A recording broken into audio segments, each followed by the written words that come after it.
आज के इस वीडियो में हम लोग दशमलव वाला जोड़ बनाना सीखेंगे।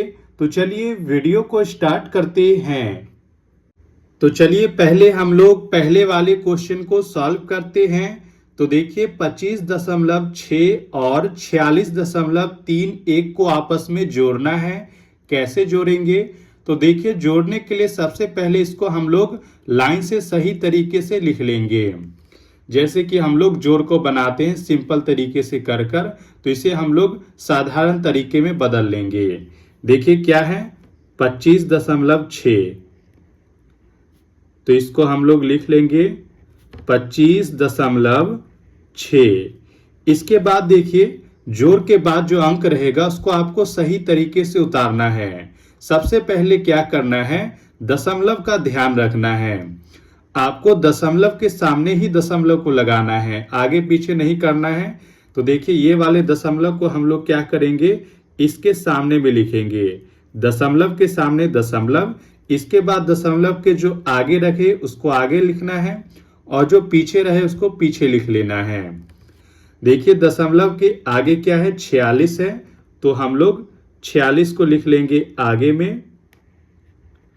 और दशमलव के पीछे में 31 है, 3 और 1 है, तो यहाँ पर 3 और 1 को पीछे लिख लिए हैं। इसके बाद क्या करना है, लाइन खींच लेना है। और ये क्या है, जोड़ है, दशमलव का जोड़, तो यहाँ पर जोड़ का सिंबल दे देना है। और देखिए यहाँ पर खाली है, तो खाली स्थान पर आप 0 को लिख सकते हैं। तो यहाँ पर हम लोग 0 को लिख लिए, खाली स्थान पर आप 0 को लगा सकते हैं। तो देखिए इसे हमने सही क्रम में पहले उतार लिया है। देखिए 25.6, इसके बाद 46.31, इसे सही तरीके से उतार लिए हैं। इसके बाद जैसे आप साधारण जोड़ बनाते हैं उसी प्रकार से इसे भी बना लेना है। तो देखिए 0 में 1 को जोड़ेंगे तो ये 1 ही रहेगा। 6 और 3 हो जाएगा 9। दशमलव है तो दशमलव के सामने दशमलव को लगाएंगे। 6 और 5 11, 11 का 1 और हासिल में आ जाएगा 1। 4 2 6 और 1 7। तो देखिए यहाँ पर इसका आंसर आ चुका है 71.91। ये आ गया इसका आंसर। देखिए दशमलव क्या है 1 2 1 2, 2 अंक के बाद दशमलव है। यहाँ पर भी 1 2, 2 अंक के बाद दशमलव है। अब चलिए हम लोग सेकेंड क्वेश्चन को सॉल्व करते हैं। देखिए 11.9 और 3.075 को जोड़ना है। तो पहले क्या करेंगे, इसे हम लोग सही तरीके से उतारेंगे। देखिए 11.9 और यहां पर आपको किस बात का ध्यान रखना है, दशमलव का ध्यान रखना है। इसको उतारना है तो सबसे पहले क्या करना है, दशमलव के सामने दशमलव को लगाना है और दशमलव के जो आगे है, आगे क्या है 3 है, उसे आगे लिखना है और जो पीछे है उसे पीछे लिख लेना है। दशमलव के बाद क्या है, देखिए 0 7 और 5। इसके बाद आपको लाइन खींच लेना है और यहां पर हम लोग जोड़ बना रहे हैं तो यहां पर जोड़ का चिन्ह लगा देंगे। इसके बाद देखिए जो खाली स्थान है वहां पर क्या करना है, खाली स्थान पर 0 को आप लगा सकते हैं। तो यहां पर 2 खाली है, इसके बाद यहां पर भी खाली है तो 0 को लगा लिए हैं। इसके बाद इसे आपको जोड़ लेना है जैसे कि आप साधारण जोड़ बनाते हैं। देखिए 5 में 0 को जोड़ेंगे तो ये 5 ही रहेगा। 7 में 0 को जोड़ेंगे तो ये 7 ही रहेगा, 0 मतलब कुछ नहीं। 9 में 0 को जोड़ेंगे तो ये 9 ही रहेगा।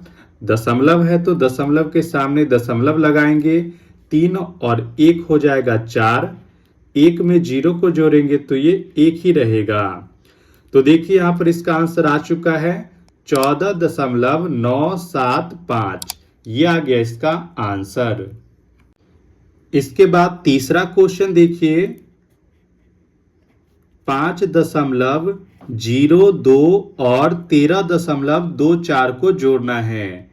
तो क्या करना है, दशमलव के सामने दशमलव को लगा लेना है। इसके बाद जो आगे है उसको आगे लिखना है। आगे देखिए 13 है तो 13 को आगे लिख लिए और दशमलव के बाद पीछे है 2 4, तो यहाँ पर 2 और 4 को पीछे है तो पीछे लिख लिए।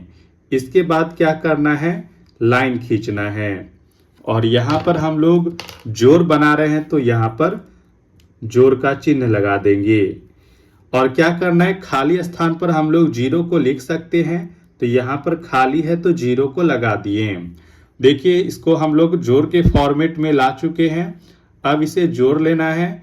देखिए 4 और 2 को जोड़ेंगे तो 4 और 2 6, 2 में 0 को जोड़ेंगे तो ये 2 ही रहेगा, दशमलव के सामने दशमलव को लगा देंगे, 5 और 3 हो जाएगा 8, 1 में 0 को जोड़ेंगे तो 1 ही रहेगा। तो देखिए 18.26 ये आ गया इसका आंसर। इसके बाद यहाँ पर लास्ट क्वेश्चन देखिए 80.35 है तो यहाँ पर हम लोग 80.35 को लिख लिए और देखिए दशमलव के सामने दशमलव को लिखेंगे, आगे में है 6 तो 6 को आगे लिख लिए, पीछे में 1 है तो पीछे में 1 को लिख लिए। इसके बाद हम लोग क्या करेंगे, लाइन खींचेंगे और यहाँ पर हम लोग बना रहे हैं जोड़, तो यहाँ पर जोड़ का चिन्ह दे देंगे और खाली स्थान पर हम लोग क्या कर सकते हैं, 0 को लिख सकते हैं तो यहाँ पर खाली स्थान पर 0 को लिख लिए। अब इसे हम लोग साधारण जोड़ में ला चुके हैं। इसके बाद इसे सॉल्व कर लेना है। तो देखिए 5 में 0 को जोड़ेंगे तो 5 ही रहेगा, 3 और 1 हो जाएगा 4, दशमलव है तो दशमलव के सामने दशमलव को लगाएंगे, 6 है तो 6 को लिखेंगे, 8 में 0 को जोड़ेंगे तो ये 8 ही रहेगा। तो देखिए 46.45 ये आ गया इसका आंसर।